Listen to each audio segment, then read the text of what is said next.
marijuana is still illegal. In most states, right? I thought California. All states. Oh, okay. All states. So now the growers right. are illegal.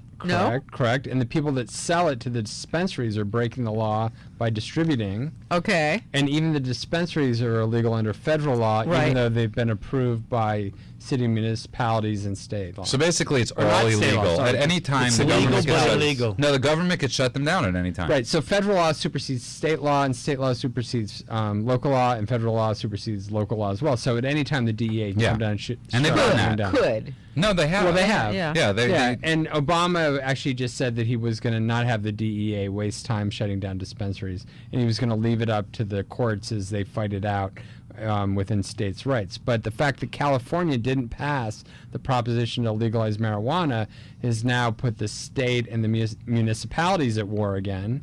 Right? So now they're going to push again to try and legalize it at the state level, at which point I imagine it will go to the Supreme Court. So it will be going on for a long time. I'm sure. I mean, NORML has been at it since, well, I don't know in normal form, but I think in the mid-'60s, right? Normal? Yeah, National Organization for Marijuana Legalization. I had no idea that was the name of it. Yeah, that's been the big pro-marijuana, lobbying group for a long time. You learned something new. I know what NAMBLA is, but not normal. You know NAMBLA, there you go. would. Yes, I would. I can't believe you guys didn't know what normal was. Wow. I'm surprised Vicki didn't know what normal was. She's the connoisseur.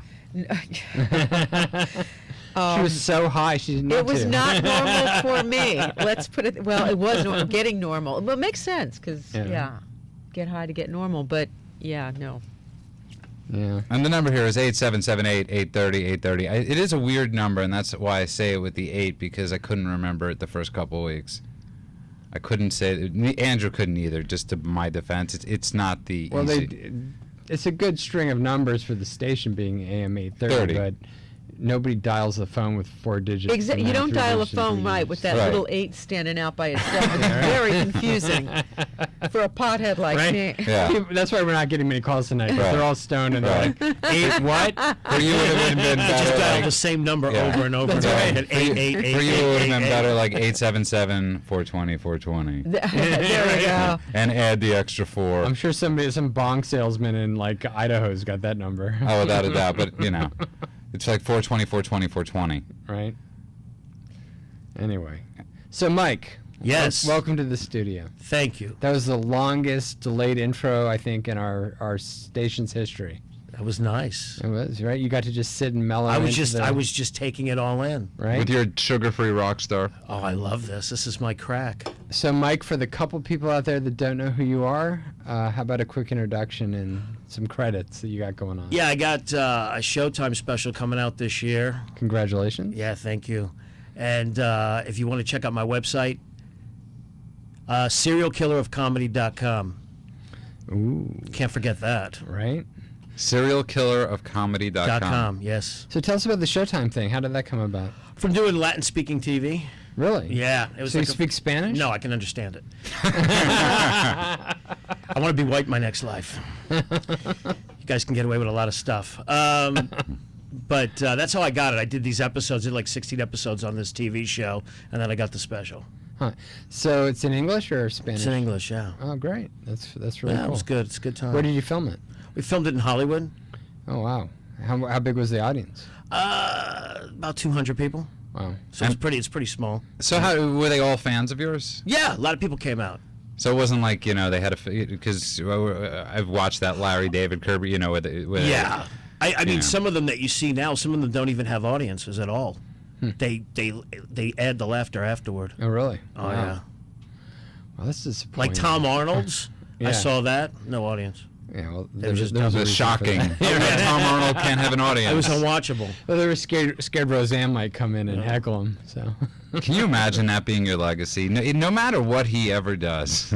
He's a great guy, too. I know, he is a great guy. He could cure cancer, but he's still Roseanne's ex-husband. But he earned that. He had to be with Roseanne. Yeah, right? There was a price to pay for that. He earned that money. Say what you want. He earned that money. So, being a comic, difficult?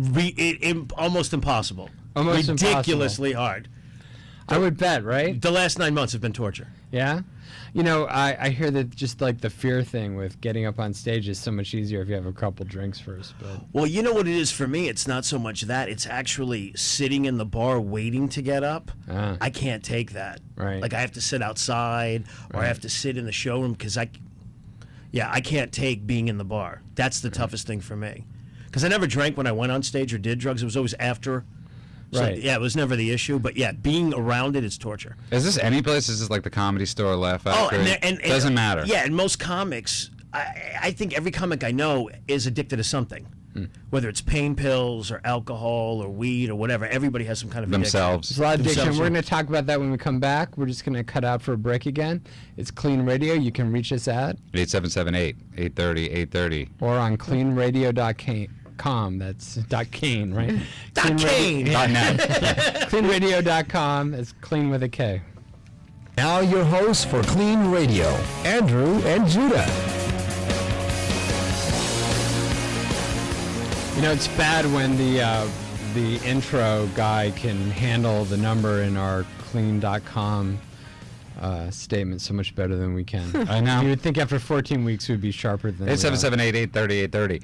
There's no better way of saying it. 877-830-830. But here's to the listeners out there tonight, because I know some of them are really in love with Vicki. So Vicki has offered a date.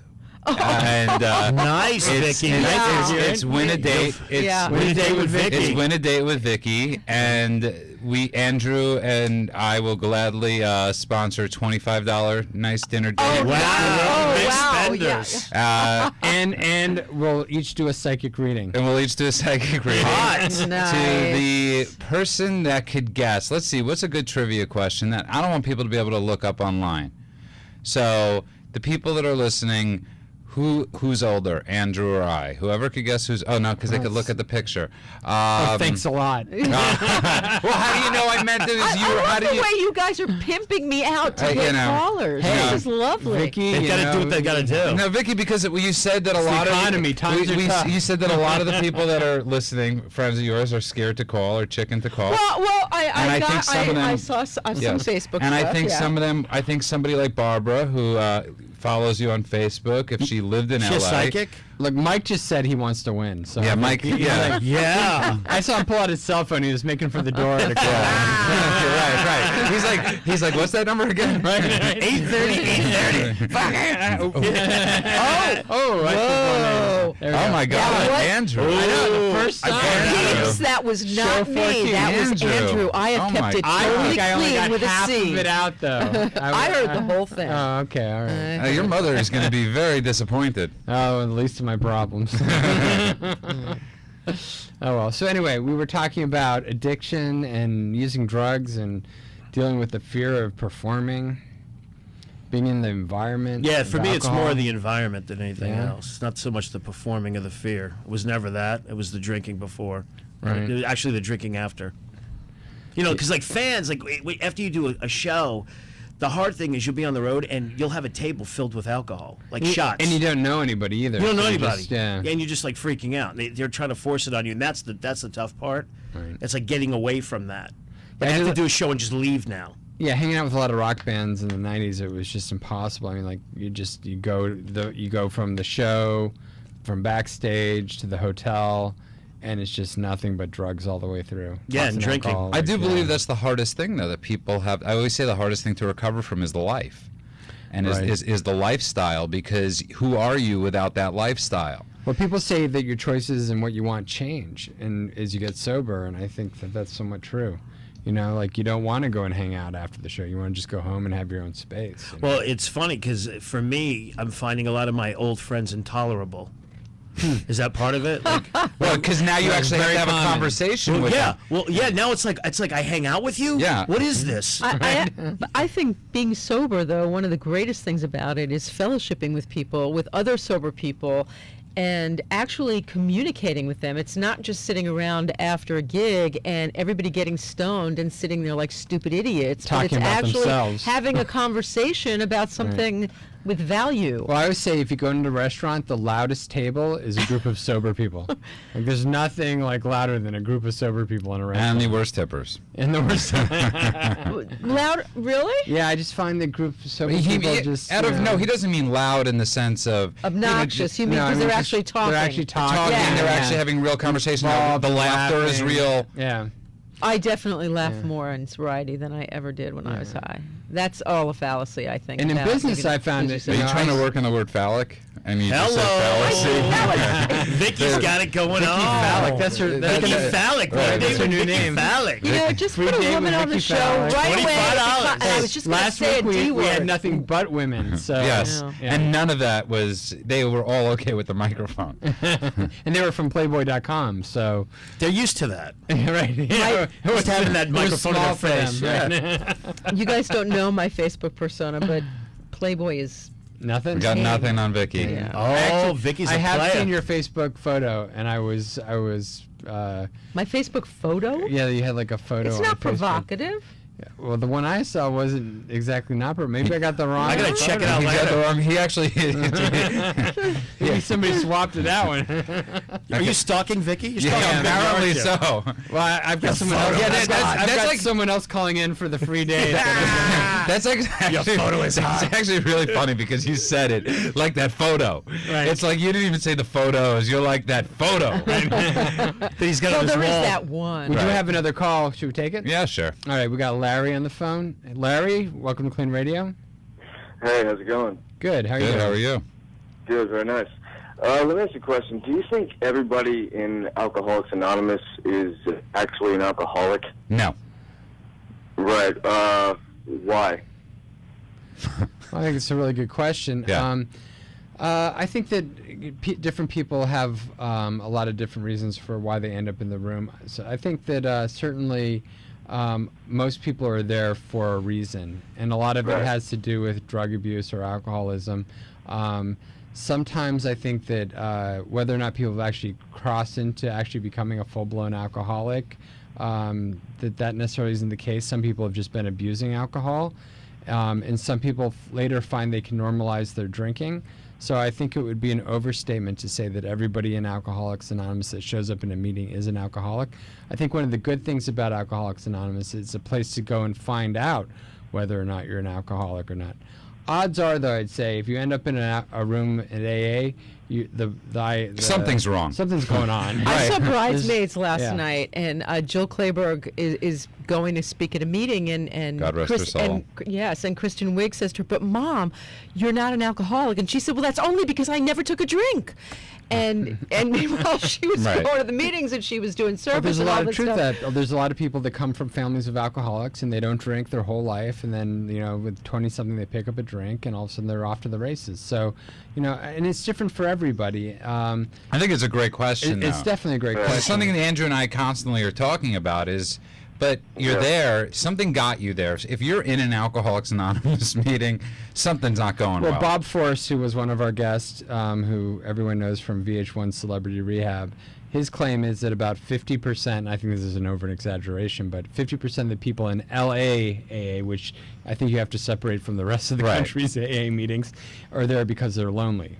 But again, it's And I Right. think- I and- mean, and I think- because there's a lot of there's a lot of alcoholics.